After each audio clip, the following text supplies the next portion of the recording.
Hello everyone and welcome back to the channel. In this video we will go over stage 2 of Race Scotland, and before we dive in, here's a short recap of my training since last time. So last Wednesday after the race I cooled down for about 30 minutes or so on Zwift, then I did a workout with the app Recover. On Thursday I was a bit short on time, so I did Zwift's workout of the week. Friday was a rest day, and on Saturday I rode easy in zone 2 for about an hour. On Sunday I had planned a long ride and chose to do a workout from the Gran Fondo workout plan. Ended up riding almost a metric century. Although it did not involve much high intensity / threshold work, the fatigue really kicked in the second set of tempo efforts. So on Monday I had a rest day, and on Tuesday I went for an easy 5k run. And here we are Wednesday, yet again, ready for the second stage of Race Scotland. This stage is a criterium style race with 5 laps of a short course with punchy climbs. I raced this one in category B as usual, and on this stage the only power up available was the burrito, which makes you undraftable. It can be nice if you are the leading rider, but if you are about to get dropped and the rider in front of you activates it, you will be in a world of pain. For about half a lap I was fine, but come the punchy 9% Clyde Kicker KOM, I lost touch with the pack, and then people threw burritos out, and I think I ate one too many. Despite pushing 5 to 7 watts per kilo on the climb, I got dropped yet again.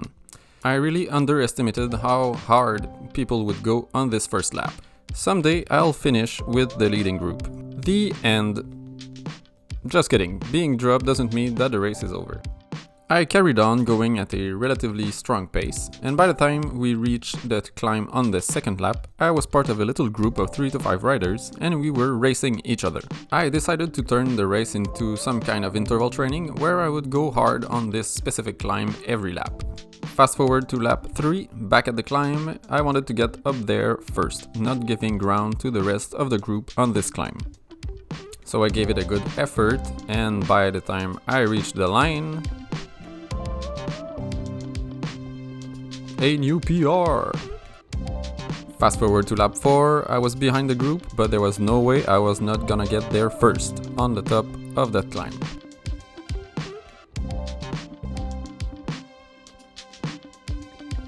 And here we go, first to the top and one more PR. Lap 5, our group had caught a few riders who my guess is blew up trying to keep pace with the race leaders. This time around on the Clyde Kicker, the others were fighting hard and I was starting to feel the burn. So unfortunately, not the first one up and no PR. Fast forward to the sprint finish, I was pretty tired after throwing big watts at the punchy climbs, and was now in a terrible position leading out the pack. After this left-hander, riders threw out their sprints and their burritos, so no drafting and spaghetti legs. I did try my best. Within the last 100 meters or so, I was starting to catch back up, but too little too late. It was very close to the line.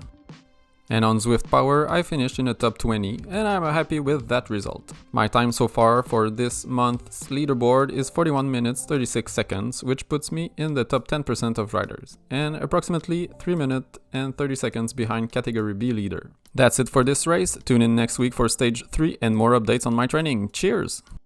Race bonus, new FTP!